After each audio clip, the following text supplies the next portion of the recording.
You're chilling by your pool, sipping a cold drink, when out of nowhere, cops barge in, guns drawn, treating you like a criminal for no reason other than the color of your skin. This isn't fiction. It's the gut-punching reality Marcus Thompson faced, and what happened next will leave you speechless. Hidden cameras caught every racist slur, every illegal move, exposing a corrupt system in a way that shook America and sent shockwaves to the UK. If you're fed up with injustice hiding in plain sight, hit that subscribe button now. Join millions demanding truth and accountability. Don't miss a single story that changes the game. Subscribe and turn on notifications to stand with us. In the blistering heat of a July afternoon in suburban Atlanta, Marcus Thompson, a 40-year-old black tech mogul, reclined by his shimmering backyard pool, the sun glinting off the water as he scrolled through his phone, answering emails between sips of iced tea. Marcus had clawed his way up from a tough Chicago neighborhood to build a cybersecurity empire, his company now valued at $200 million, and this modern 5-bedroom home, with its lush lawns and sleek pool, was his sanctuary. Dressed in swim trunks and a faded t-shirt, he was the picture of calm, a rare day off from boardroom battles. The neighborhood, upscale and predominantly white, had welcomed him and his wife, Elena, a fierce attorney, with tight smiles and whispered gossip, but Marcus paid it no mind until the sirens started. They grew louder, piercing the quiet, until a police cruiser screeched to a stop outside his gate. Two officers, Derek Hale, a stocky white man with a buzz cut and a chip on his shoulder, and Lisa Ramirez, a younger Latina trying to prove her toughness, stormed through the gate without knocking. "You? What are you doing here?" Hale shouted, hand on his holster, eyes narrowing at Marcus like he'd caught a thief red-handed. Marcus sat up slowly, heart pounding but voice steady. He'd learned long ago to keep cool under pressure. "This is my house, officer. I'm relaxing by my pool." "What's the issue?" he asked, setting his phone down. Ramirez's radio crackled as she eyed the pristine backyard suspiciously. "We got a call about a suspicious black male loitering." "Matches your description." Marcus's jaw tightened, a bitter laugh escaping. "Loitering? In my own yard." Hale stepped closer, smirking. "Show us ID. Now. And don't try anything funny." Marcus reached for his wallet, moving deliberately to avoid escalation, but Hale's hand twitched toward his taser. "Slow down, boy." The word hit like a slap, and Marcus's blood boiled, but he handed over his license. Unbeknownst to the officers, Marcus's high-tech security system, cameras hidden in the eaves, motion activated with crystal-clear audio, was recording every second, streaming to a cloud server he could access from his phone. Hale snatched the ID, tossing it carelessly onto the poolside table, where it skidded into the water. "Oops," he sneered. "Better get that verified. Looks fake to me." Ramirez called it in, muttering, "How's a guy like you afford this place? What's your game?" Marcus's calm cracked slightly. "My game? I built a tech company. Check the property records." But Hale wasn't listening.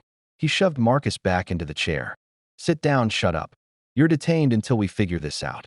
Ramirez hesitated, then cuffed Marcus's wrists, the metal biting into his skin. As they dragged him toward the cruiser, neighbors peeked from windows, some filming, most silent. Elena, inside working, heard the commotion and rushed out, phone in hand, already recording. "That's my husband." "What's the charge?" she demanded.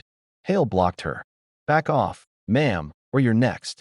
Elena, undeterred, shouted, "This is racial profiling. You have no right." The cameras caught it all. Hale's slurs, Ramirez's complicity, the sheer audacity of the intrusion. The first twist came fast. The 911 call wasn't random.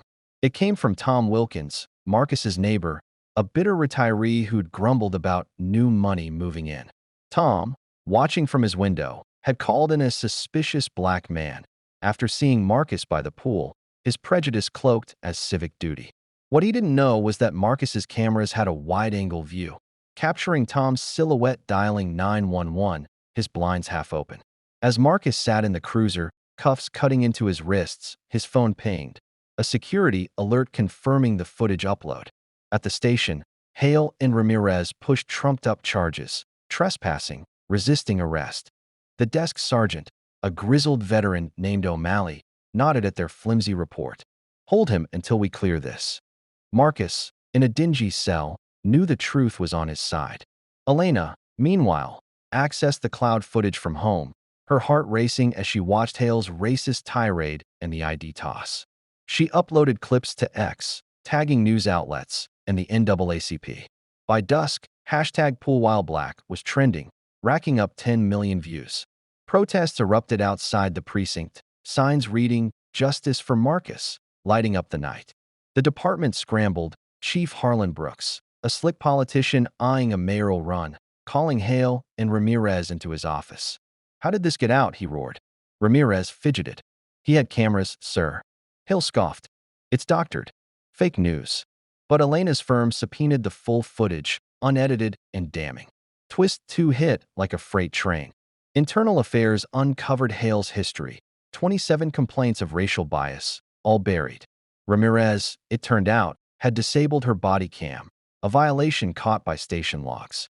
A whistleblower leaked emails showing Hale and Tom, his brother-in-law, colluding to clean up the neighborhood, targeting black and brown residents with bogus calls. Tom's Neighborhood Watch was a front for vigilantism, using 911 to harass minorities. The story exploded. CNN, MSNBC, even Sky News in the UK, where audiences drew parallels to stop-and-search abuses. Marcus was released with a grudging apology, but he wasn't done. His lawsuit against the department sought $10 million, funds he'd used for a police transparency nonprofit. Hale was fired, indicted for civil rights violations. Ramirez resigned, her career in ashes. Tom faced charges for false reporting. But the biggest twist came at trial. Evidence showed Chief Brooks had known about Hale's misconduct for years, shredding complaints to protect his image. Brooks resigned in disgrace, his political dreams dust. Marcus, once a private man, became a reluctant activist, his poolside ordeal a rallying cry. The footage aired globally, sparking reforms. Mandatory body cams with audio, independent oversight boards, bias training. Marcus's company pivoted, launching an app crowdsourcing incident videos, empowering communities. Neighborhoods changed, Tom's Watch Group disbanded, and diversity bloomed. Elena ran for city council, winning on a justice platform. Their kids, once sheltered, now marched for change. Years later, by that same pool, Marcus reflected on the day that changed everything. The cameras, still vigilant, symbolized a new era. But the deepest twist came unexpectedly. Hale, out on parole, emailed Marcus, seeking atonement. Marcus met him, not to forgive, but to teach. Their recorded talk became a viral TED Talk, divisive yet transformative, showing redemption's complexity. The UK audience, gripped by similar scandals, shared it widely, fueling reform debates. Marcus's nonprofit grew, training youth in digital activism. His pool hosted community events, healing old wounds. The story wasn't just about one man. It exposed a system, forcing America and the world to face hard truths. Marcus's legacy endured, a black man relaxing by his pool, turning trauma into triumph, one frame at a time. Marcus's journey didn't start in that backyard. Born in Chicago's Englewood, he grew up dodging gang turf, his mother a nurse working doubles to keep him in school. A math prodigy, he won a scholarship to Georgia Tech, where professors questioned his place, assuming quotas, not talent. Undeterred, he graduated top, coding his first app in a dorm room. A firewall that caught Google's eye but no offers. They saw a black coder as risky. So Marcus went solo, nights coding, days hustling. His big break came at 30, an anti-phishing app that banks loved. By 35, he was a multi-millionaire, marrying Elena, whose legal mind matched his drive. They chose Atlanta for its tech scene, buying the house despite neighbors' side eyes. Tom Wilkins, the caller, was a laid-off banker who blamed minorities for his woes, his watch group a haven for bigots. That day, seeing Marcus's success, Tom snapped, his 911 call a petty power grab. The cameras, installed after local break-ins, became Marcus's shield. At the station, his cell time was torture, not the bars, but the indignity. Elena's uploads turned the tide, her legal team shredding the department's defense. The viral video wasn't just Hale's slurs, it was Ramirez's silence, O'Malley's nod, the system's complicity. Protests swelled, from Atlanta to London, where Black Brits saw their own struggles mirrored. The lawsuits millions funded cameras for low-income homes, leveling the playing field. Hill's indictment was swift, jail time, no pension. Ramirez's book, A Mea Culpa, donated proceeds to reform groups. Brooks's fall was poetic. Leaked memos showed him dining with donors who backed tough policing. Tom, shunned, sold his house, moving to obscurity. Marcus's app, WatchGuard, caught copycat incidents, saving others. His TED Talk with Hale sparked hate mail, but also hope. Some saw a path to change. UK reforms gained steam, with MPs citing Marcus's case in Parliament. His kids, now teens, built apps for justice, their pool a hub for brainstorming. Elena's council win brought policy shifts, defunded quotas, funded training. The neighborhood, once cold, warmed, barbecues replaced suspicion.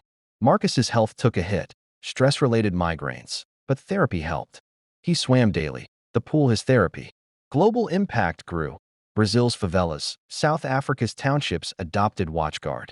Awards piled up, Forbes, NAACP. But Marcus valued letters from kids. You made me believe. The final twist? A decade later, a reformed Hale joined Marcus's nonprofit, mentoring cops on bias. Divisive, yes, but Marcus saw progress in discomfort. His story, taught in schools, inspired laws mandating transparency. The pool, once a crime scene, hosted weddings, graduations, a symbol of reclaimed joy. Marcus, graying but unbowed, knew the fight wasn't over. Systemic bias lurked, but so did hope. His cameras, his app, his voice ensured no one relaxed in fear. From one man's harassment to a global movement, Marcus Thompson's tale proved truth, captured, could rewrite history. And so, as the sun set over that Atlanta pool, the ripples of change spread, a testament to resilience, exposure, and the power of a single moment caught on camera.